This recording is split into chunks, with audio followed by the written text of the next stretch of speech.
On nous appelle la Société de minuit.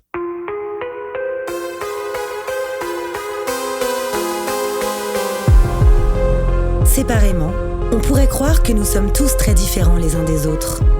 Nos passions, nos vies et nos histoires sont différentes. Nous ne fréquentons pas les mêmes écoles, ni les mêmes quartiers. La seule chose qui nous réunit, c'est d'avoir touché du doigt le surnaturel. Nous avons alors décidé de nous rassembler pour partager nos peurs, nos histoires bizarres et effrayantes. Les uns après les autres, nous reviendrons au cœur de nos angoissants souvenirs, aux frontières du paranormal.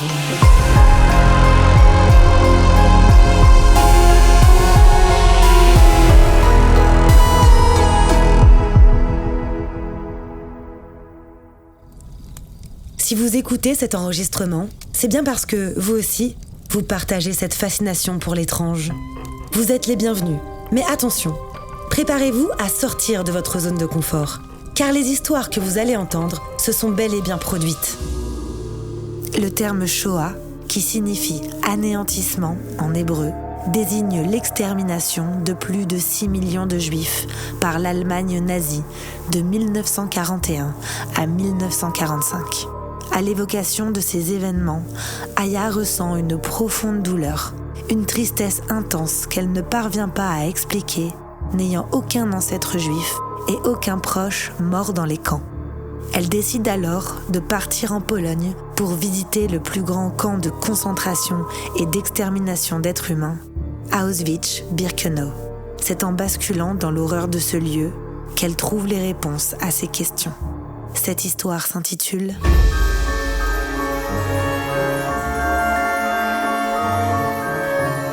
Le devoir de mémoire.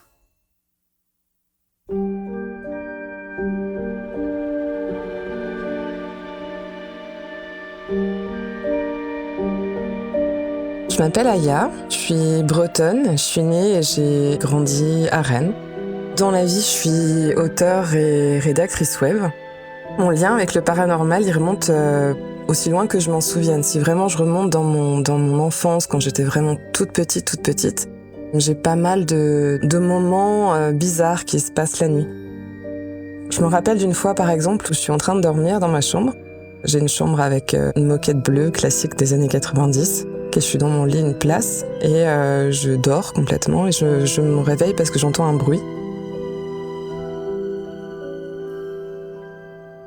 À l'époque, je dormais avec une petite lampe parce que j'avais peur du noir. Et je me réveille parce que j'entends une chorale dans ma chambre. 4-5 personnes qui chantent un chant en même temps sans forcément avoir de paroles, mais je me rappelle que c'était des voix répétitives comme ça, mais je les entendais comme s'ils étaient dans ma chambre, quoi.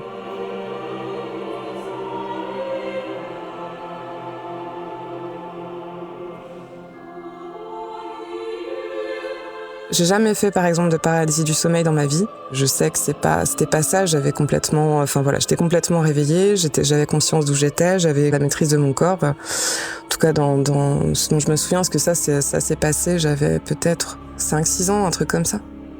Je comprends pas trop ce qui se passe, mais je reste là. J'entends les voix. Ça dure peut-être 10-15 secondes et après les voix s'arrêtent et voilà, quoi.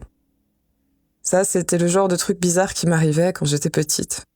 Je pense que comme c'était assez récurrent dans mon quotidien et qu'à l'époque j'avais pas vraiment d'infos sur ce qui se passait ou voilà, à l'époque évidemment je regardais pas de films d'horreur, je regarde pas de films fantastiques à part Le Seigneur des Anneaux. Pour moi c'était dans mon quotidien donc j'y pensais pas plus que ça, quoi. Pendant une bonne partie de mon enfance, je sentais très régulièrement 2 esprits qui étaient très souvent avec moi dans mon appartement. Il y avait un homme et une femme. Je sais que c'était un homme et une femme parce que je les percevais presque physiquement. C'était très souvent avec moi. Je les entendais, j'entendais leur voix. Il y avait une voix d'homme et une voix de femme. Je me souviens qu'ils m'accompagnaient, par exemple, je sais pas, mettons que je joue avec quelque chose ou que je cherche un jouet, ils pouvaient me donner une indication, c'est là, ce genre de choses. Ça m'est arrivé quelques fois. Après, j'en ai pas de souvenirs plus que ça hyper précis, sauf vers mes 7-8 ans, je dirais. J'étais en train de jouer dans ma chambre, et je bidouille avec 2 jouets. Et là, je les sens arriver derrière moi. La femme s'approche de moi et elle s'accroupit, comme un adulte ferait pour parler à un enfant. Et là, je l'entends dire « c'est fini ». Et l'homme derrière moi me dire « oui, c'est fini ». Et sur le coup, je comprends pas. Sauf que j'ai compris un peu après que par la suite, je n'ai plus rien ressenti jusqu'à à peu près mes 15 ans. Pour avoir parlé avec pas mal de gens de leur parcours spirituel, il y en a beaucoup aussi qui ont des pauses, des moments où il se passe plus rien, peut-être aussi pour grandir. Par la suite, en fait, je parlerai avec une médium et elle a communiqué avec cette femme-là et du coup, j'ai appris que c'était donc mon arrière-grand-mère du côté de mon père qui est revenue et qui s'est accrochée à cet endroit-là parce qu'elle dit en fait n'avoir pas pu s'accomplir en tant que femme dans sa vie et qu'elle souhaitait m'aider moi à le faire et que c'était pour ça qu'elle était revenue.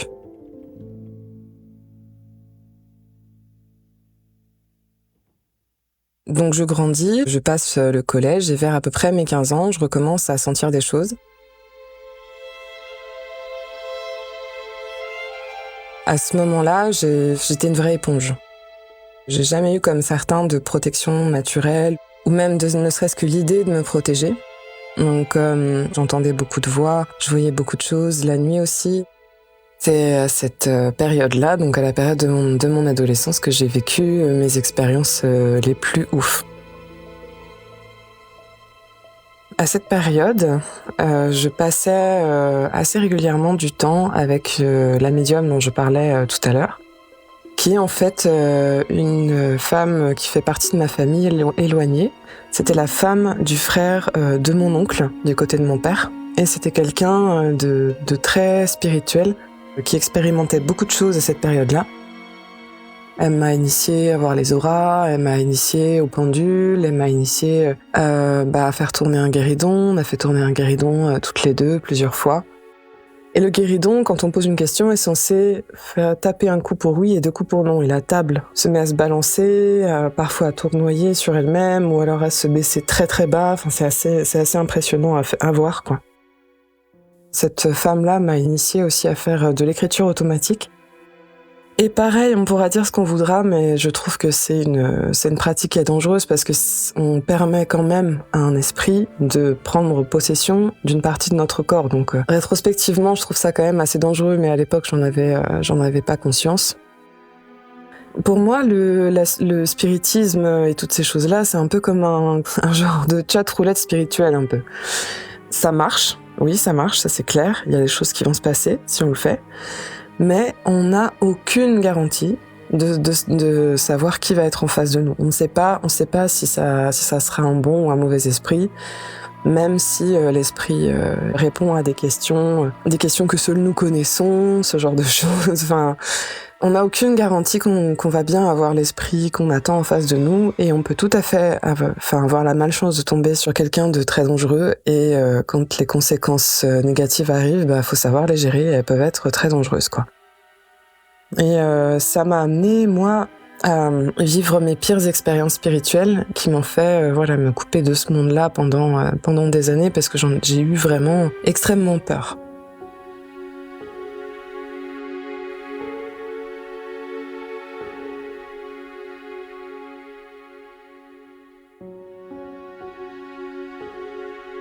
Et du coup, avec cette femme, j'ai notamment découvert, comme je le disais tout à l'heure, qui était l'esprit qui m'accompagnait quand j'étais petite, la femme.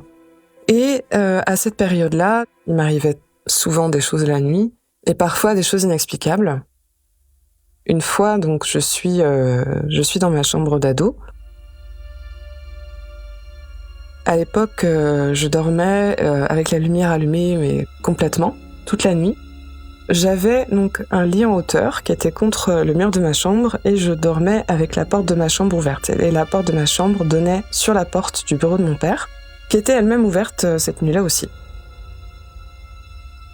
Cette nuit-là, je dors et je me fais réveiller parce que j'entends des bruits. Donc je regarde en face de moi et là je vois la porte du bureau de mon père qui claque toute seule dans le mur. Je compte, elle claque 10 fois. 1, 2, 3, 4, 5, comme ça, 10 fois. Juste après, il y avait un meuble derrière avec un gros tiroir. Je vois un tiroir s'ouvrir tout seul, se refermer, Et puis plus rien. Un peu interdite comme ça, je comprends pas trop ce qui se passe. Et quelques secondes plus tard, mon père se lève et vient m'engueuler dans la chambre parce que j'avais fait du bruit et que ça l'avait réveillé. C'est une expérience que j'aime raconter souvent aux sceptiques parce que va trouver une explication rationnelle, quoi. Donc il y avait 0 courant d'air, bien sûr, mais au-delà de ça, quel courant d'air fait claquer une porte dans un mur 10 fois ? Pour ce qui est du tiroir, le lendemain, je repense à cette histoire et je décide de reproduire le mouvement du tiroir et il a fallu que je mette toute ma force pour l'ouvrir rapidement et le refermer parce que le tiroir a été rempli de dossiers papier et le tiroir, la nuit, s'était ouvert avec une grande facilité, quoi. Donc je ne sais pas ce qui a fait ce mouvement-là, mais en tout cas, ça avait une très grande force, quoi. Aujourd'hui, j'ai toujours pas d'explication à ce qui s'est passé.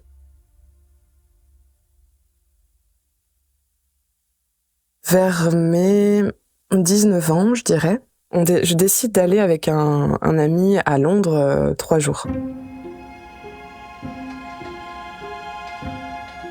C'est un ami que je connais depuis un moment, mais qui est assez rationnel, donc avec qui je parle pas trop de ces choses-là, mais qui est assez curieux, qui est très pop culture, donc on se fait un petit trip dans Londres pour voir un maximum de choses, la statue de Peter Pan, la maison de Sherlock Holmes, enfin voilà, vraiment un maximum de choses. Et dans les 3 jours, moi j'avais envie d'essayer de voir une maison hantée.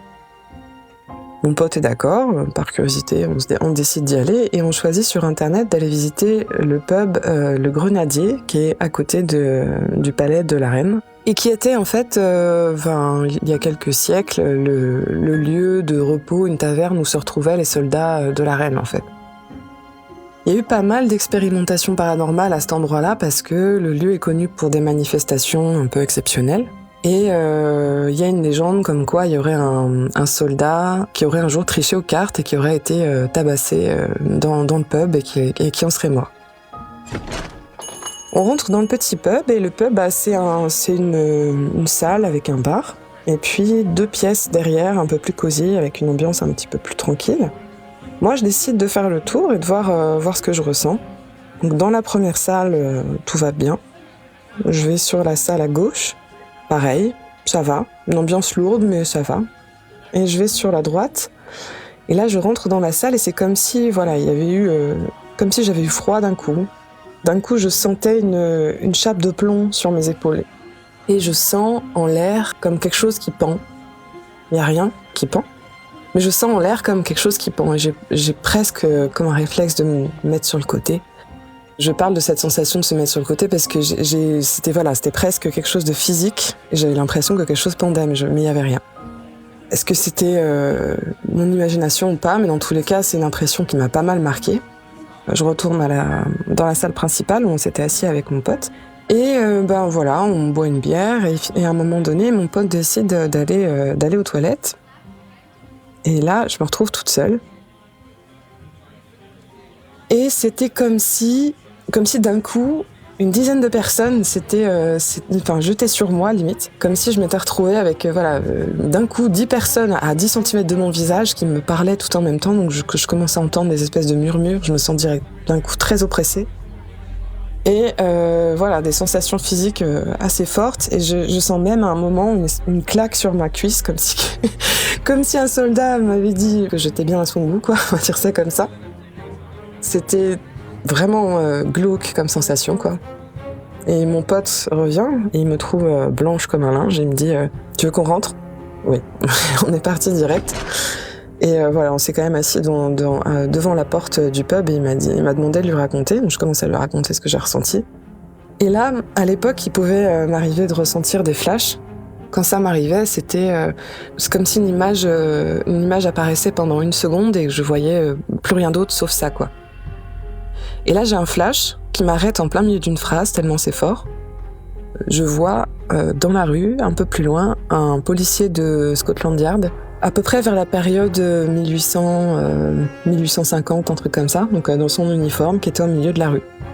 Et le flash était tellement fort qu'il m'arrête en plein milieu d'une phrase. Mon pote et moi, me motive à partir à ce moment-là. Et c'était une expérience qui m'a vraiment envahie, qui était pas très agréable. Et j'ai mis à l'époque une demi-heure à m'en remettre, je dirais.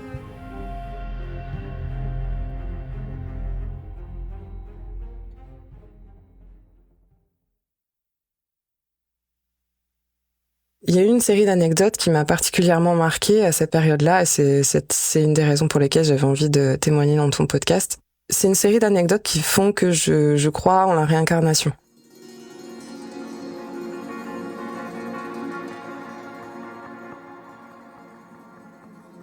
Depuis toute petite, depuis que j'ai entendu parler de la Shoah et que comme tout le monde, j'ai appris à l'école les événements, j'ai toujours ressenti quelque chose de très fort, vraiment une émotion très forte, très puissante, très, très personnelle. Au-delà de l'émotion qu'on peut ressentir quand on est un être humain normalement constitué qui entend parler d'un génocide, ça pouvait m'arriver très souvent de pleurer en entendant parler de ça à l'école, presque comme si j'avais des ancêtres juifs alors que c'était pas du tout le cas. Quand j'avais 18 ans, je pars avec un ami en Pologne, à Cracovie. Il était parti là pour 2 semaines, c'est un ami d'origine polonaise. Du coup, je décide de le rejoindre parce que j'étais jamais allée en Pologne et que j'avais envie de découvrir le pays. C'est un ami qui est très cartésien, donc je parle très peu de ce genre de choses avec lui. On fait notre voyage, on découvre la ville, on fait des dégustations de vodka, on visite des choses. Nova Ruta, par exemple, qui est un quartier qui a gardé l'architecture soviétique et qui est du coup intéressante à visiter. Et mon ami était à l'époque en études pour devenir après prof d'histoire. Et on est tous les deux très sensibles au devoir de mémoire. Et Cracovie n'est pas très loin d'Auschwitz-Birkenau. Et du coup, on tombe tous les deux d'accord sur le fait qu'on veut visiter Auschwitz-Birkenau. Mais j'appréhende un peu, je me dis, qu'est-ce que je vais ressentir dans un lieu pareil ? Même si profondément, j'ai envie d'accomplir ce devoir de mémoire, de rendre hommage aux victimes et d'aller sur les lieux où ça s'est passé. On n'a pas pris du tout de photos de cette journée-là parce qu'on n'était évidemment pas là pour ça. J'ai juste pris en photo le fameux Arbeit macht frei parce que ça a été mon premier choc de le voir en vrai, cette inscription-là, alors qu'on l'a tous vu sur nos livres d'école. Arbeit macht frei, le travail rend libre. Du coup, l'ironie de cette inscription devant un camp d'extermination, quoi. Je la vois en vrai, ça me fait mon premier choc. Et donc, en gros, il y a 2 sites à visiter. Donc, on visite d'abord le camp de travail qui a été transformé donc en mémorial, en musée.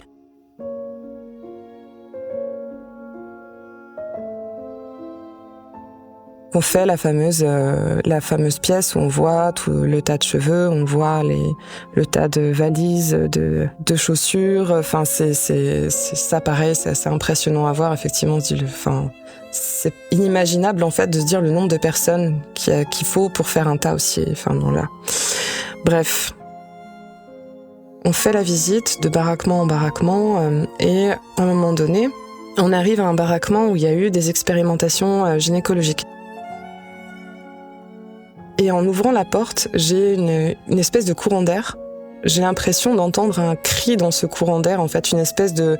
comme si on me soufflait quelque chose de très fort au visage, et en même temps, un grand cri qui me souffle au visage.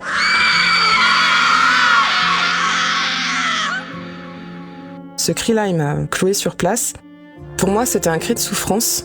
J'arrive pas à me souvenir si c'était une voix féminine ou masculine. J'avais l'impression presque que c'était plusieurs voix en même temps.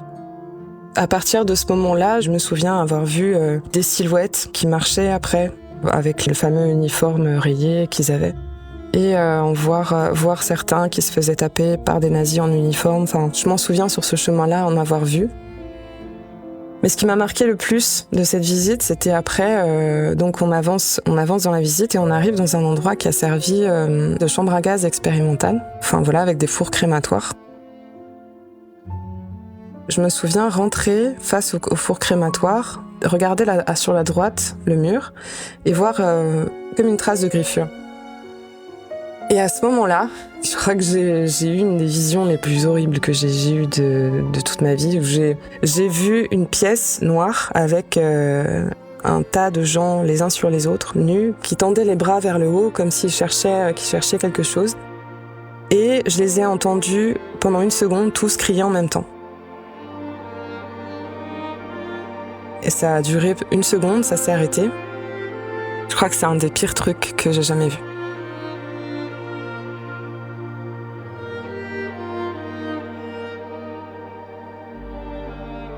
J'ai pas crié, parce que je suis pas ce genre de personne à exprimer ma peur. J'ai plutôt tendance à me renfermer quand j'ai peur ou me crisper. Mais là, pour le coup, c'était tellement violent et tellement soudain que enfin voilà, il y avait dans la pièce aussi une guide, il y avait un groupe. Voilà, je suis partie. Enfin, j'ai eu un moment de crispation. Je suis partie en courant. Il fallait que je respire. Je pouvais pas rester dans la pièce, quoi. C'était trop horrible. J'ai même pas raconté à mon pote ce qui m'était arrivé. Mais dans tous les cas, voilà, je m'en souviens encore aujourd'hui, comme si c'était hier, quoi.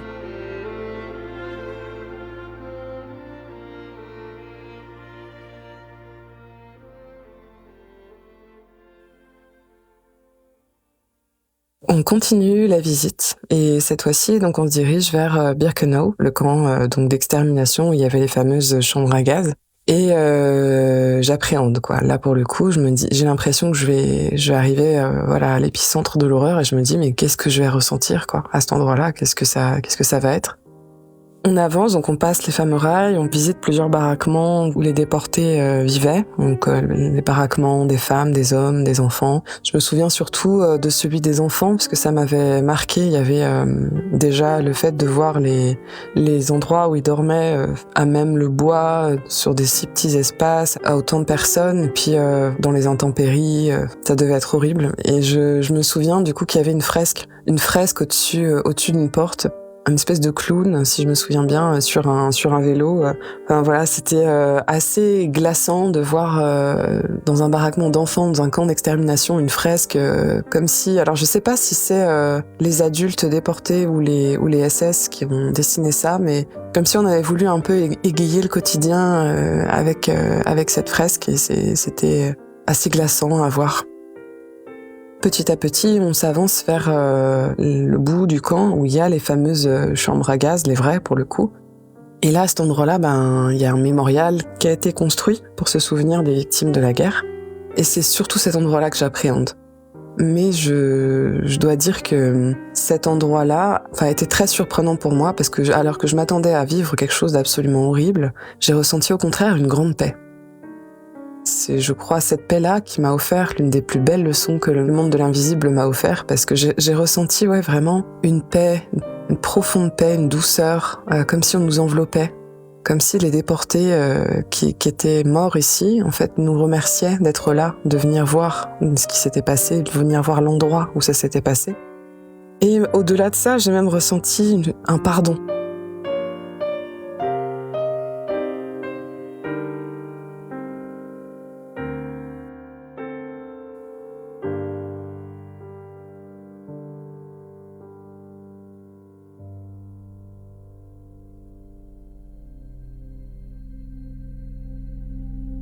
Ça m'a fait beaucoup réfléchir sur la notion en elle-même du pardon. On pense souvent au pardon comme une faiblesse alors que pas du tout. Le pardon, c'est un cadeau qu'on se fait à soi. C'est se libérer de l'emprise de la personne qui nous a fait du mal, en fait. Et c'est accepter de grandir, d'aller de l'avant, de s'élever, de lâcher ce qui nous a fait du mal. Et on le fait pas pour l'autre, on le fait pour soi, pour libérer son âme. Ce que j'ai trouvé vraiment vertigineux, c'est que des déportés d'Auschwitz qui ont vraiment été au bout du bout de l'horreur que des êtres humains peuvent infliger à d'autres êtres humains, de l'innommable, que des gens comme ça puissent pardonner. Si eux ont pu le faire, alors nous on peut le faire. J'ai trouvé ça vraiment paradoxalement magnifique, ce pardon.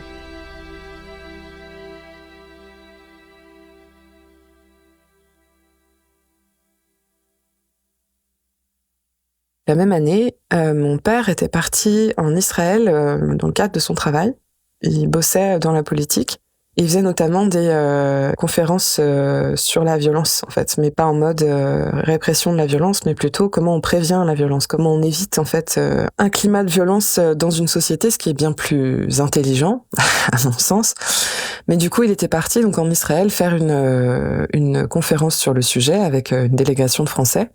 Et pendant son voyage, il a fait du tourisme et il est tombé amoureux de ce pays et il a décidé de nous y emmener.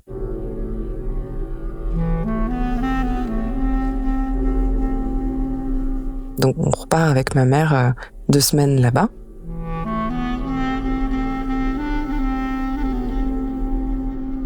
Je tombe amoureuse à mon tour de ce pays. J'ai tout adoré, quoi. La diversité culturelle, les gens, la découverte des religions. Là-bas, il y a une telle prégnance de la spiritualité que ça en est presque palpable, en fait, et c'est passionnant. À Jérusalem, du coup, côté israélien, il y a donc un mémorial de la Shoah. Pour expliquer un petit peu ce qu'il y a dans ce mémorial, il y a un musée historique où l'histoire de la Shoah est racontée, mais en essayant de personnifier au maximum l'histoire, en fait, en mettant des petits encarts sur des gens qui ont réellement existé, des photos, des objets personnels, ce genre de choses. Il y a aussi pas mal de conférences qui se font là-bas, si je me souviens bien. Et il y a aussi une pièce, en fait, avec un répertoire des victimes de la Shoah.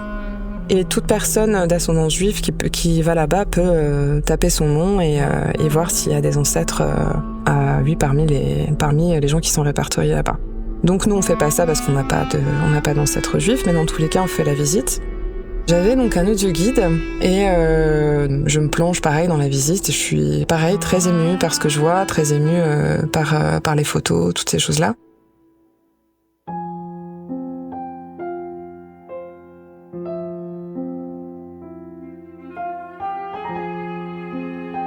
Et de fil en aiguille, donc on arrive à une salle qui est consacrée au ghetto de Varsovie. Donc pour situer un petit peu, le ghetto de Varsovie, c'était un quartier de Varsovie qui avait été fermé par des hauts murs, où tous les juifs avaient été mis à l'intérieur et ils ont vécu dans des conditions absolument atroces et ils sont morts pour beaucoup de maladies, de faim, de mauvaises situations de vie, ce genre de choses.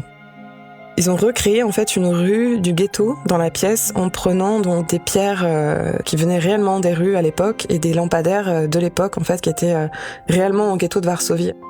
Du coup, c'est comme si on était réellement dans une rue du ghetto à l'époque, quoi. Donc c'est assez marquant comme ambiance. J'avance dans la pièce et je vais de panneau en panneau, je commence à lire et à un moment donné, donc je me retrouve devant un panneau et je sais pas, j'ai une espèce de réflexe. J'avais des tongs, puisque logiquement il faisait très chaud, et je sais pas pourquoi, je les enlève et je mets mes pieds directement sur les pavés. Et à ce moment-là, en fait, je commence à me dissocier un petit peu.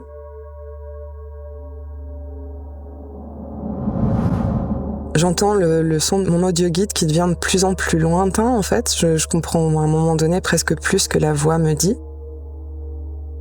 Tout devient flou devant moi, je vois de moins en moins ce qui se passe et je perds à moitié la notion de l'espace et du temps. Je pense que ça a duré quelques secondes, mais je saurais pas dire combien de temps ça a duré.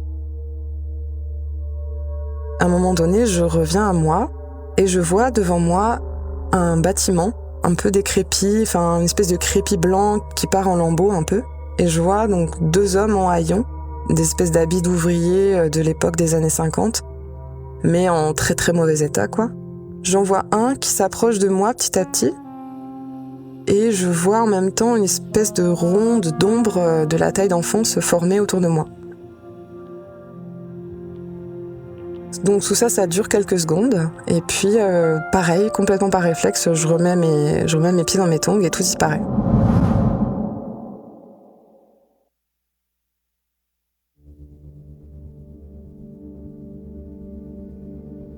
Je me retrouve un peu désorientée. Comme à l'époque, je parlais pas à mes parents de ce qui se passait, je prends sur moi et cette histoire-là me trotte dans la tête. Donc on revient de voyage. Je m'étais un petit peu éloignée de la médium dont je parlais et j'étais en lien donc avec la maman de mon ex, qui était quelqu'un de très spirituel aussi et qui m'a aidée à évoluer sur pas mal de choses. C'était quelqu'un qui était en lien, enfin qui se connectait facilement avec d'aucuns les appelleraient les guides ou voilà, mais des énergies très très lumineuses et elle m'a aidée en fait à creuser un peu plus cette expérience. Et en fait, j'ai compris que ce que j'ai vu au mémorial de la Shoah, c'était moi, mais pas dans cette vie-là en fait. Et en creusant cette idée-là, en fait, je me suis vue. Enfin voilà, j'étais un homme assez maigre, les cheveux noirs, des habits d'ouvrier classiques et j'ai pas eu de prénom qui m'est venu, mais j'ai fini par comprendre que c'était une réminiscence d'une de mes vies antérieures. Et le truc le plus étrange, je crois, c'est qu'après avoir compris ça, en fait, toute l'émotion vraiment très forte que je vivais à l'évocation des événements de la Shoah s'est évaporée par la suite, en fait. Comme s'il fallait que je me rappelle de cette vie-là, en fait. que cette ville-là avait besoin d'être revenue à ma mémoire pour être en paix finalement. Alors je dis pas évidemment que je ressens plus rien, mais j'ai plus d'envie de pleurer, j'ai plus d'émotion, vraiment comme presque une émotion de deuil, comme j'avais avant quoi. C'est ces expériences-là qui m'ont fait croire à la réincarnation. Concernant Israël, j'y suis retournée 2 fois depuis ce voyage et je pense qu'on peut dire sans exagérer que ce sont les 2 voyages qui ont le plus changé ma vie.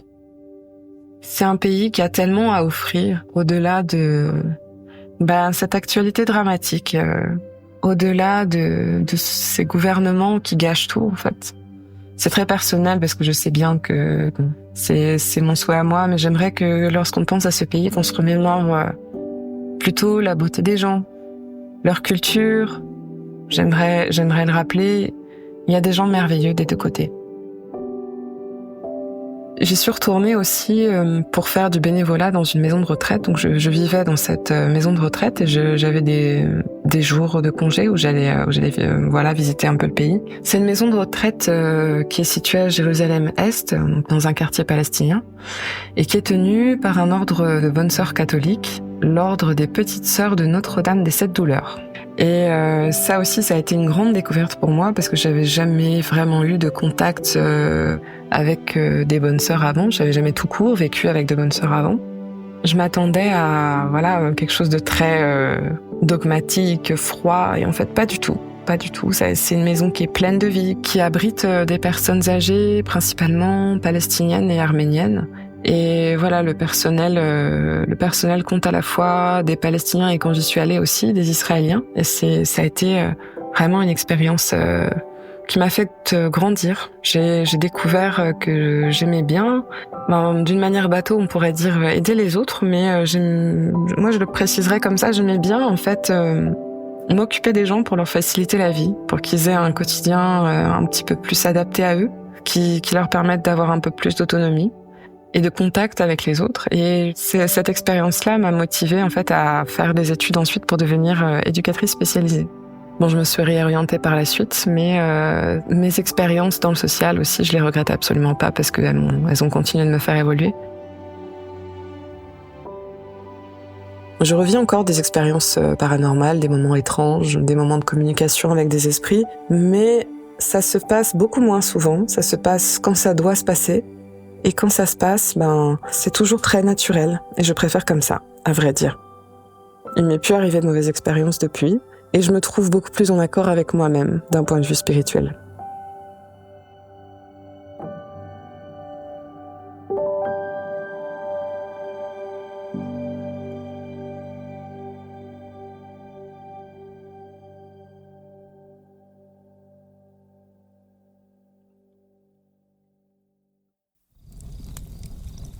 Vous êtes maintenant arrivé au bout de cette histoire.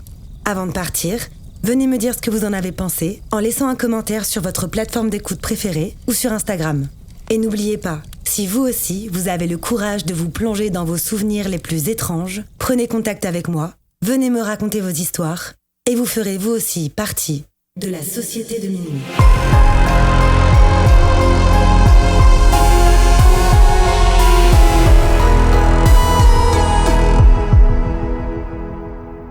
Ce podcast a été imaginé, réalisé et monté par votre hôte, Tatiana Benamou. Il est mixé par Dimitri Benamou et la musique du générique a été composée par Jérémy Marlon.